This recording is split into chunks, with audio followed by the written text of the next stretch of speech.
responsable du réchauffement climatique, principalement en raison des rejets de dioxyde de carbone. Ce CO2 ne reste pas uniquement dans l'atmosphère, car il est aussi absorbé par nos océans. Ce phénomène cause alors l'acidité des océans. Nous allons réaliser une expérience qui reproduit l'effet de l'acidification des océans sur les coquilles des organismes marins. Pour cela, nous aurons besoin du matériel suivant. Nous aurons besoin de 2 béchers,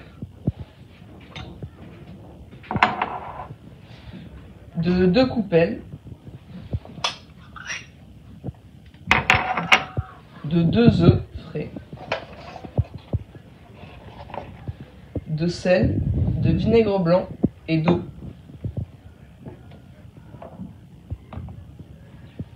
Pour commencer, nous allons remplir ce bécher d'eau et nous allons y rajouter du sel.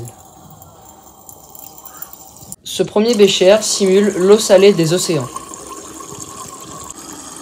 On est bon. Ouais, peu de choses près, on est bon.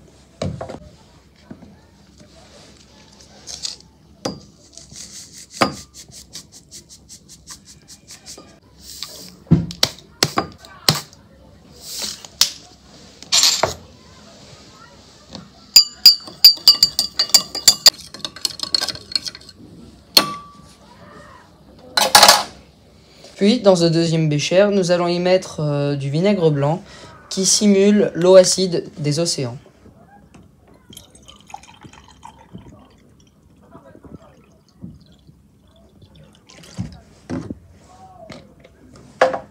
Dans chacun des béchers, nous allons y mettre un œuf qui représente la coquille des organismes marins.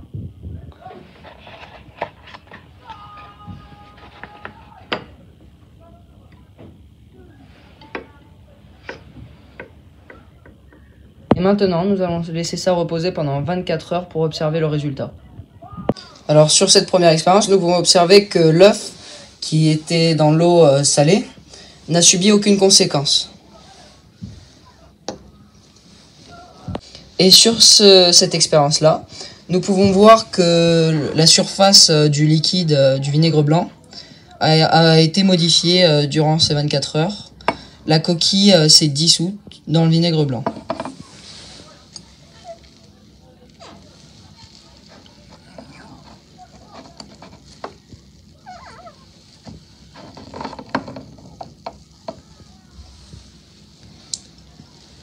On peut constater qu'il s'est ramolli.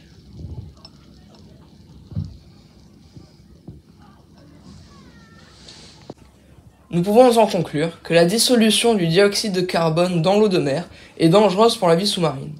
Lorsque le dioxyde de carbone est dissous, il augmente l'acidité des milieux. C'est ce que l'on appelle l'acidification des océans.